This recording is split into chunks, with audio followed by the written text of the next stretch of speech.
నమస్తే కాకా, ఎట్లున్నారు అందరూ? నైట్ అంతా హాస్పిటల్లోనే పడుకున్నాం కాబట్టి మార్నింగ్ లేచి ఇంటికి అయితే వెళ్ళిపోయినా. ఇక అంతలో మన కార్పొరేటర్ సాబ్ అయితే ఫోన్ చేస్తాడు. బాయ్ది ఏదో మీటింగ్ ఉందని ఏదో పెద్దగా ప్లాన్ అయితే చేసిండు. మార్నింగ్ ఫుల్ ఆకలి అవుతుందని చెప్పి వెళ్లే దారిలో కంచి కెఫే దగ్గర ఆగి టిఫిన్ అయితే చేసినాం. ఇక్కడ ఇందాక చెప్పినా కదా అన్న ఏదో పెద్దగా ప్లాన్ చేసిండని. చూడండి అన్న ప్లాన్ పెద్ద కాన్వే అయితే వేసుకొని వెళ్తుండు మీటింగ్ కి.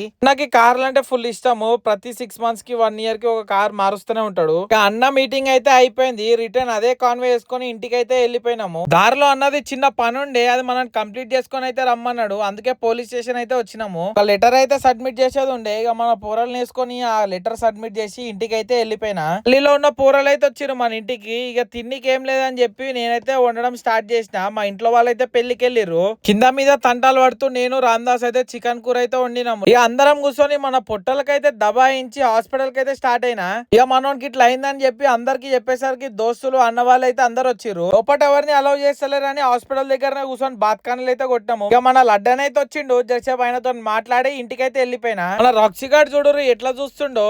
ఇలాంటి మరిన్ని ముచ్చట్ల కోసం ట్రావెల్ విత్ బండిని ఫాలో చేయండి.